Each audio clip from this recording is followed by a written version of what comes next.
কথায় বলে বাঙালিরা নাকি খুবই ভোজন রসিক হয়, আর এই ভোজন রসিক বাঙালির একটি খুব পছন্দের খাবার নিয়ে হাজির হলাম আপনাদের সামনে। হ্যাঁ বন্ধুরা, আজকে আমি রান্না করব খাসির মাংস। তো সেই জন্য প্রথমে আমি পেঁয়াজগুলো, গরম মশলা এবং সাদা এলাচটা খুব ভালোভাবে একটু তেলে ভেজে নিচ্ছি। এতে আমি লবণটা স্বাদ মতো দিয়ে দিয়েছি। এই যে বন্ধুরা দেখুন, পেঁয়াজগুলো একটু হালকা হালকা ভাজা হয়ে আসছে। এখন আমি দিয়ে দেবো বাটা মশলা।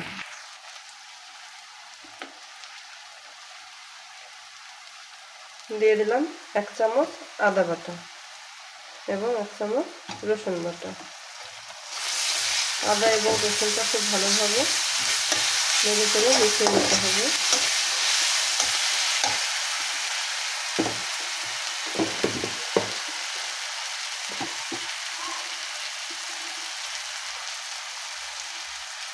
এখন দিয়ে দিচ্ছি মরিচের গুঁড়ো।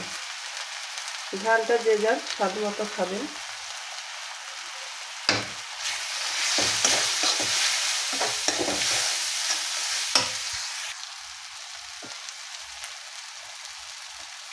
এখন দিয়ে দেবো 1 চামচ হলুদের গুঁড়ো।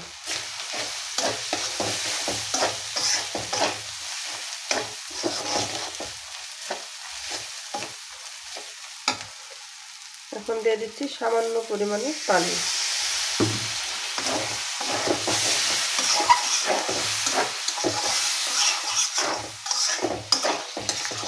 এখন মশলাটা খুব ভালোভাবে কষিয়ে নিতে হবে। তো বন্ধুরা, এখন আমি দিয়ে দেবো 1 চামচ জিরার গুঁড়া। জিরাটা আমি ব্লেন্ডারে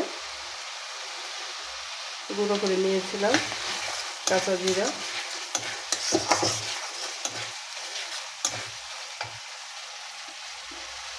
এখন দিয়ে দিচ্ছি ধনার গুঁড়া। তো সবগুলো মশলা আমি এখন খুব ভালোভাবে কষিয়ে নেব।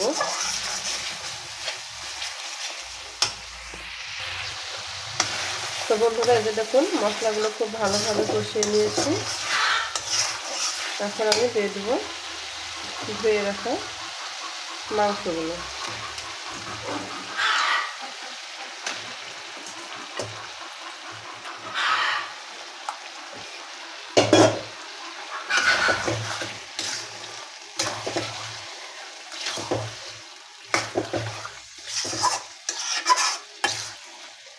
তো এখন এগুলো খুব ভালোভাবে নাড়াচাড়া করে মাংসের সাথে মিশিয়ে নিচ্ছি।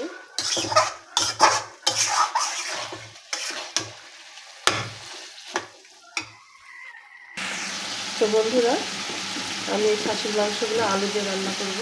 এখন কেটে ধুয়ে রেখেছিলাম আলুগুলো, ওগুলো এখন দিয়ে দেবো।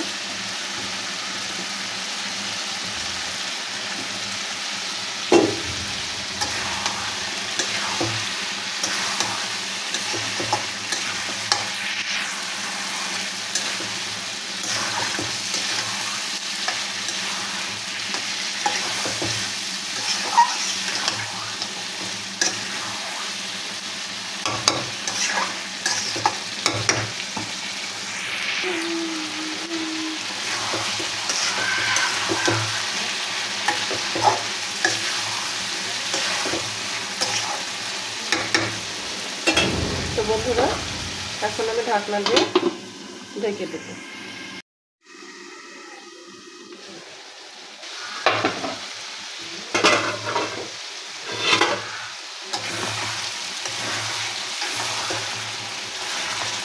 ফিরে এলাম কিছুক্ষণ পর। ফিরে যে দেখুন বন্ধুরা, মাংসটা প্রায় কষানো হয়ে গেছে। তো আমি আর কিছুক্ষণ কষিয়ে নেব।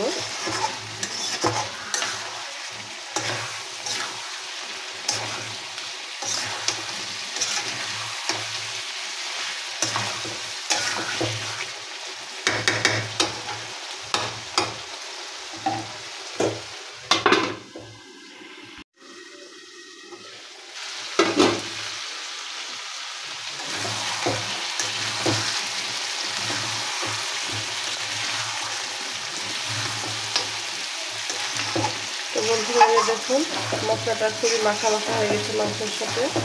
মাংসটা কষানো হয়ে গেছে খুব ভালোভাবে। আমি এখন পরিমাণ মতো ঝোল দিয়ে দেবো তরকারিতে। আর খাসির মাংসটা খুব ভালোভাবে কষিয়ে না নিলে একটু গন্ধ হয়, তো সেই জন্য একটু বেশিক্ষণভাবে কষিয়ে নিলাম। এখন দিয়ে দেবো পরিমাণ মতো পানি।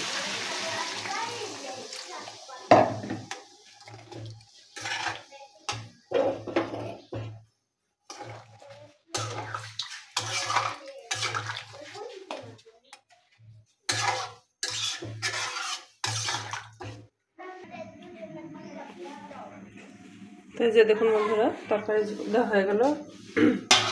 এখন আমি ঢাকনাতে ঢেকে কিছুক্ষণ জাল দিয়ে নেব।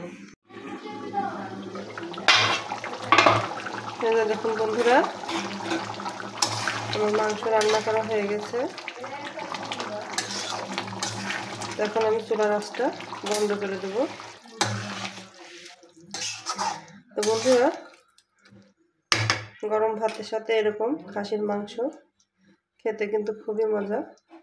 আর যারা যারা আমার এই ভিডিওটা দেখছেন তারা অবশ্যই আমার চ্যানেলটা সাবস্ক্রাইব করবেন এবং লাইক কমেন্ট ও শেয়ার করবেন।